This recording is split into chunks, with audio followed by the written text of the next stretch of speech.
அனைவருக்கும் வணக்கம். ப்ரொடக்டிவிட்டி டூல்ஸில் கால் கமாண்டை பற்றி டிஸ்கஸ் பண்ணிட்டு இருக்கோம். அதனுடைய தொடர்ச்சியாக நம்ம இன்னைக்கு பார்க்க போகிறது என்னன்னு பார்த்தீங்கன்னா வெக்டார் ஃபங்க்ஷன். வெக்டார் அப்படின்றது ஒரு புள்ளியோ அல்லது ஒரு பொருளோ ஒரு குறிப்பிட்ட டைரக்ஷனில் ஒரு குறிப்பிட்ட தொலைவு கடந்து இருந்தால் அதுக்கு பேர் வெக்டார்னு சொல்கிறோம் இல்லைங்களா? இப்போ இந்த வெக்டாருக்கும் நம்மளுடைய ஆட்டோகேடுக்கும் என்ன சம்பந்தம் அப்படின்னு பார்த்தீங்கன்னா, ஆட்டோகேடில் நம்ம வரையக்கூடிய எல்லா டிராயிங்குமே வெக்டார் டிராயிங் தான். நம்ம ஆட்டோகேடில் வைக்கக்கூடிய ஒவ்வொரு புள்ளியும் ஒவ்வொரு லைனுமே அதுக்கு மேக்னிடியூடு உண்டு, ஒரு டைரக்ஷன்ஸ் உண்டு.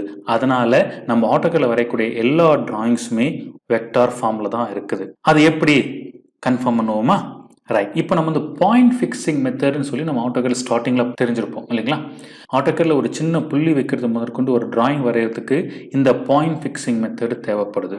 Absolute method, relative method, polar method, அதில் எப்படி நம்ம வரைகிறதுன்றது ஏற்கனவே ஆட்டோகேட்னுடைய இனிஷியல் கிளாஸில் நம்ம உங்களுக்கு சொல்லியிருப்பேன். நான் இதை வச்சுட்டு நம்மளுக்கு ஆட்டோகேடில் வரையக்கூடிய எல்லா பாயிண்ட்ஸும் எல்லா டிராயிங்ஸுமே வெக்டார் ஃபார்மில் தான் இருக்குன்றதை நம்ம கன்ஃபார்ம் பண்ண போகிறோம்.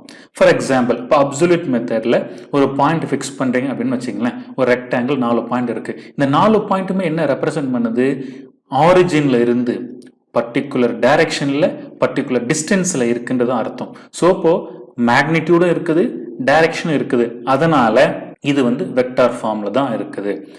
சிம்பிளாக சொல்ல போனால் பாயிண்ட் நம்பர் 1 எடுத்துக்கிறோம். 10, 20, x10 y20. ஸோ x10 y20ன்றது மேக்னிடியூடு.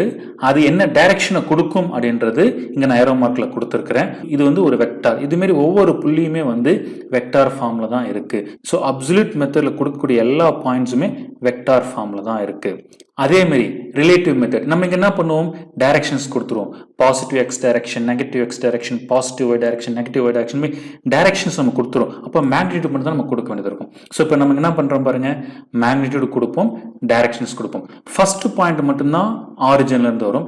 செகண்ட், தேர்ட், ஃபோர்த் பாயிண்ட்லாம் பார்த்தீங்கன்னா உங்களுக்கு ப்ரீவைஸ் பாயிண்ட்ல இருந்து என்ன டிஸ்டன்ஸ் என்ன டைரக்ஷன்றது நம்ம இங்கே நோட்டேஷனில் கொடுத்துறோம். ஸோ ஒவ்வொரு பாயிண்ட்டும் ரிலேட்டிவ் மெத்தட்ல மேக்னிடியூட் வித் டைரக்ஷன்ஸ் இருக்கிறதுனால இதுவும் வெக்டார் ஃபார்ம் தான்.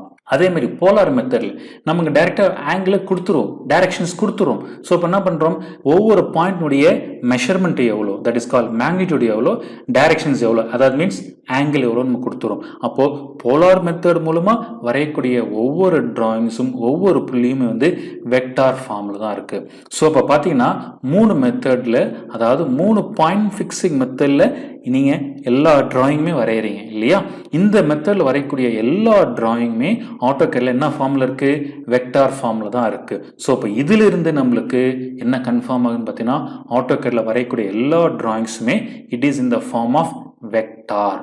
அதுக்கு ஒரு மேக்னிடியூட் இருக்கு, ஒரு டைரக்ஷன்ஸ் இருக்குன்னு அர்த்தம். ஓகே, அப்போ ஆட்டோகேட்ல வரையக்கூடியது எல்லாமே வெக்டார் டிராயிங். அப்படின்னா ரேஸ்டர் டிராயிங் ஒன்று இருக்கு. அது என்ன?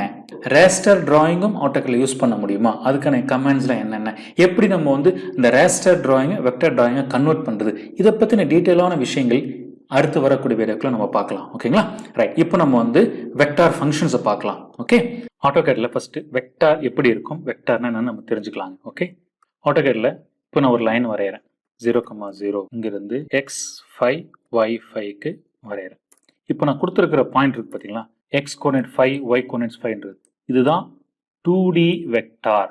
இதே நான் லைன் x10, y10, 0 இப்படி கொடுத்தேன்னா இது 3D வெக்டார்னு அர்த்தம். அப்போ இந்த x கோஆர்டினேட் y கோஆர்டினேட் தான் இதில் நம்ம வெக்டார்னு சொல்றோம். ஸோ இந்த x, y, z வேல்யூ தான் லைனுடைய டைரக்ஷனும் டிசைட் பண்ணுது, லைனுடைய லென்த்தையும் டிசைட் பண்றதுனால இது வெக்டார் ஃபார்ம்ல இருக்குன்றது அர்த்தம். ஓகேங்களா? ரைட். இந்த கான்செப்டை பேஸ் பண்ணி வெக்டார் ஃபங்க்ஷன்ஸ் பத்தி பார்க்க போறோம். ஓகேங்களா? ஸோ இது மாதிரி வெக்டார்ஸை எக்ஸ் ஒய் ஜெட் கோஆர்டினேட்ஸ் இருக்கக்கூடிய வெக்டார்ஸை ஆட் பண்ணலாம், சப்ட்ராக்ட் பண்ணலாம், மல்டிப்ளை பண்ணலாம், டிவைட் பண்ணலாம். ஓகேங்களா? ஆப்ரேட்டர்ஸை யூஸ் பண்ணி கால்குலேஷன் நம்ம பண்ணிக்கலாம். ஓகேங்களா? ரைட். வெக்டார் ஃபங்க்ஷன்ஸ் என்னென்ன இருக்குது? First, angle between 2 end points, அதாவது ஒரு லைனுடைய ஆங்கிள் என்ன அப்படின்றது கண்டுபிடிக்கலாம். இது நம்ம ஆர்க்குக்கு யூஸ் பண்ண முடியாது. அதே மாதிரி ஆங்கிள் பிட்வீன் 3 எண்ட் பாயிண்ட்ஸ் அப்படின்னு சொல்லலாம், அல்லது ஆங்கிள் பிட்வீன் 2 லைன்ஸ் அப்படின்னு சொல்லலாம். Next, vector from 2 end points, அப்புறம் யூனிட் வெக்டார்ஸ், இதெல்லாம் என்னன்றதை டீட்டெயிலாக இப்போ நம்ம பார்க்க போறோம். ஓகேங்களா? Right. First, angle between 2 end points. இப்போ ஜென்ரலா பார்த்தீங்கன்னா AutoCADல ஒரு லைன் இருக்கு. இந்த லைனுடைய ஆங்கிள் என்ன நமக்கு தெரியணும் அப்படின்னு என்ன பண்ணுவீங்க, லிஸ்ட் இந்த கமாண்டை கொடுத்துட்டு லைனை செக் பண்ணீங்கன்னா இந்த லைனுடைய ஆங்கிள் என்னது, ஆங்கிள் இன் XY பிளேன் 45 டிகிரின்னு சொல்லிடும் இல்லைங்களா.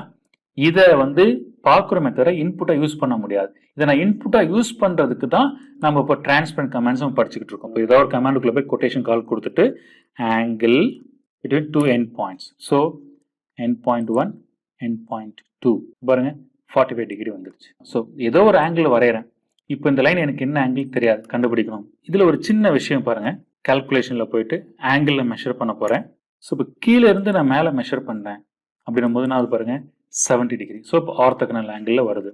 இப்போ இதே பாருங்க, ஃபர்ஸ்ட் பாயிண்ட் மேலே கொடுக்குறேன், செகண்ட் பாயிண்ட் கீழே கொடுக்குறேன், என்ன பாருங்க 215 வருது. இது என்னன்னு பார்த்தீங்கன்னா 180 டிகிரி ஆட் ஆகி வரும், வேற ஒன்றும் இல்லைங்க. 180 பிளஸ் 17 கொடுத்து பாருங்க 250 டிகிரிஸ். ஓகேங்களா. ஸோ இப்போ நம்மளுக்கு இருக்க orthogonal angle positive x direction 0, positive y direction 90, negative x direction 180, negative y direction வந்து 270. அதை பொறுத்து தான் வருது. ஓகேங்களா. ரைட். இப்போ ஒரு லைனுடைய ஆங்கிள் கண்டுபிடிக்கிறதுக்கு நம்ம யூஸ் பண்ணிட்டோம். ஃபார் எக்ஸாம்பிள் இதே ஒரு லைன் வந்து 2,2ல இருக்குதா அஷ்யூம் பண்ணிக்கிட்டு அதனுடைய கோஆர்டினேட்ஸ் கொடுத்து நம்ம ஆங்கிள் கண்டுபிடிச்சுக்கலாம். ஓகேங்களா. கால் இங்க வந்து A என்ற ஒரு வெக்டரை நான் அசைன் பண்றேன். அந்த வெக்டார் வந்து x10, y10, 0ல இருக்குதுன்னு அஷ்யூம் பண்ணிக்கிறோம். ஓகேங்களா. சூப்பர், வெக்டார் அசைன் பண்ணிட்டேன். இப்போ இந்த வெக்டாருடைய ஆங்கிள் நான் கண்டுபிடிக்கணும். ஸோ ஆங்கிள் வெக்டார் வந்து இங்க ஏன்னு கொடுத்தாரு. ஸோ இப்போ என்ன கிடைக்கும், 45 டிகிரின்னு கிடைக்கும். ஏன்னா 10,10 எங்க இருக்கு, ஆரிஜின்ல இருந்து எடுத்துக்கிட்டு இருக்கு. ஓகேங்களா. இதே ஒன் மோர் லைன் இப்போ நான் வரைகிறேன். இப்போ இந்த ரெண்டு லைனுக்கு இடைப்பட்ட ஆங்கிள் நான் கண்டுபிடிக்கணும். அப்ப என்ன பண்றது, ஆங்கிள் பிட்வீன் 3 end points. ஓகேங்களா. 3 end கொடுக்குறோம். ஸோ ஃபர்ஸ்ட் கொடுக்குறது அபெக்ஸ் பாயிண்ட்ஸ், அதாவது ரெண்டு லைனும் எங்க சந்திக்குதோ அதான் அபெக்ஸ் பாயிண்ட்ஸ், அங்க கொடுத்துறீங்க. ஓகே. அதுக்கப்புறம் ஒரு end point, next end point கொடுத்தீங்கன்னா ரெண்டு லைனுக்கு இடைப்பட்ட ஆங்கிள் எவ்வளோ, 54 டிகிரிஸ் வந்திருக்கு. செக் பண்ணி பார்க்கலாமா. இப்போ எப்படி நம்ம செக் பண்ணுவோம், லிஸ்ட் கமாண்ட் யூஸ் பண்ண முடியாது. ஸோ இப்போ டிம் ஆங்குலர் கமாண்ட் மட்டும் தான் யூஸ் பண்ணி இந்த ரெண்டு லைனுக்கு இடைப்பட்ட ஆங்கிள் நம்ம கண்டுபிடிக்க முடியும். 54 டிகிரிஸ். இப்போ இதே நான் வந்து வேற மாரி மெஷர் பண்றேன். கால்குலேஷன் இங்க போயிட்டு ஃபங்க்ஷன்ஸ் யூஸ் பண்றோம். அபெக்ஸ் பாயிண்ட் கொடுத்துட்டேன். பாட்டம்ல ஒரு ஃபர்ஸ்ட் பாயிண்ட்டும் டாப்ல செகண்ட் பாயிண்ட் நான் கொடுக்க போறேன். ஸோ என்ன டைரக்ஷன், இது வந்து anti clock wise direction. Anti clock wise டைரக்ஷன்னா நம்மளுக்கு வந்து கரெக்டான ஆங்கிள் கிடைக்கும். அதாவது ஆட்டோகேட்ல யூஸ் பண்றது எல்லாமே anti clock wise direction angles தான். இப்போ 54 வந்துச்சு. இதே நான் என்ன பண்றேன், அபெக்ஸ் பாயிண்ட்ஸ் கொடுத்துட்டு டாப்ல ஃபர்ஸ்ட் பாயிண்ட் சூஸ் பண்ணிட்டு பாட்டம்ல செகண்ட் பாயிண்ட் சூஸ் பண்றேன். இது வந்து கிளாக் வைஸ். ஸோ இப்போ கிளாக் வைஸ் அப்படின்னும் போது நான் உங்களுக்கு 360ல இருந்து மைனஸ் ஆகி நம்மளுக்கு கிடைக்கும். இப்போ பாருங்க எவ்வளவு வந்திருக்கு, 305 வந்திருக்கு. இப்போ பாத்தீங்கன்னா தெரியும். So calculation 360 minus exact angle 54 நீங்க மைனஸ் பண்ணீங்கன்னா நம்மளுக்கு 305.8 வந்திருக்கா. இந்த ஆங்கிள் தான் நம்மளுக்கு கொடுத்துருக்கு. ஓகேங்களா. ஸோ இதுதாங்க விஷயம். இது வந்து ஆன்டி கிளாக் வைஸ், இது வந்து கிளாக் வைஸ் ஆங்கிள். என்ன ஆங்கிள் வேணுமோ அதுக்கேற்ற மாதிரி நீங்க கிளாக் வைஸா அல்லது ஆன்டி கிளாக் வைஸான்னு சூஸ் பண்ணிக்கலாம். ஓகே. ரைட். இப்போ இதுல வந்து ரெண்டு வெக்டார் நான் ஃபிக்ஸ் பண்றேன். ஸோ ஒரு வெக்டார் வந்து 1,1ல இருக்கு, செகண்ட் வெக்டார் வந்து 4,4ல இருக்கு. அதாவது ஒரு லைனுடைய ஃபர்ஸ்ட் பாயிண்ட் இங்கேயும் செகண்ட் பாயிண்ட் இங்கேயும் இருக்குன்னு வச்சுக்கோம்.